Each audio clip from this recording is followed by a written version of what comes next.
Meenakshi Academy of Higher Education and Research, Asia's greatest brand. Admissions open.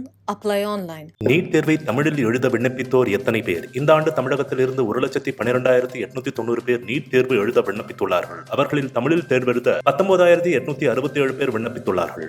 Chennai உட்பட பல்வேறு மாவட்டங்களில் மழை. இன்று தமிழ்நாட்டில் சென்னை, கடலூர், நாமக்கல், விழுப்புரம், தூத்துக்குடி, ஈரோடு உள்ளிட்ட பல்வேறு மாவட்டங்களில் இடி மின்னலுடன் மழை பெய்து வருகிறது.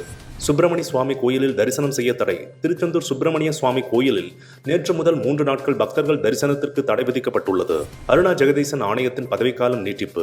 தூத்துக்குடி துப்பாக்கிச்சூடு சம்பவம் தொடர்பாக விசாரித்து வரும் அருணா ஜெகதீசன் ஆணையத்தின் கால அவகாசம் மேலும் 6 மாதங்களுக்கு நீட்டிக்கப்பட்டது. கொரோனா 3வது அலை கட்டுப்படுத்தல். மத்திய அரசு தகவல். பிரதமர் மோடி தலைமையிலான மத்திய அரசு கொரோனா 3வது அலையை சமாளிப்பதற்கு தயார் நிலையில் உள்ளது. இதற்காக ரூபாய் 23,123 கோடி ஒதுக்கப்பட்டுள்ளது என்று தகவல் தெரிவிக்கப்பட்டுள்ளது. இனி இரவிலும் தாஜ்மஹாலை பார்வையிடலாம். ஆக்ராவில் உள்ள தாஜ்மஹாலை இரவு நேரத்தில் சென்று பார்வையிட வசதியாக ஆகஸ்ட் 21, 23 மற்றும் 24 ஆகிய தேதிகளில் அனுமதி அளிக்கப்பட்டுள்ளது. காபூல் விமான நிலையத்தை பாதுகாத்தது ஏன்? ராணுவ விமானம் மட்டுமல்ல, பிற நாட்டு விமானங்கள், தன்னார்வ தொண்டு நிறுவனங்கள் ஆப்கானிஸ்தானில் பாதிக்கப்பட்ட மக்களை விமானம் மூலம் வெளியேற்ற காபூல் விமான நிலையத்தை பாதுகாத்தோம் என்று அமெரிக்க அதிபர் ஜோ பைடன் விளக்கம் அளித்துள்ளார். சிட்னியில் ஊரடங்கு நீட்டிப்பு. சிட்னியில் தொடர்ந்து கொரோனா பரவல் அதிகரித்து வருவதால் அந்நகரில் அமலில் உள்ள ஊரடங்கு மேலும் நீட்டிக்கப்பட்டுள்ளது.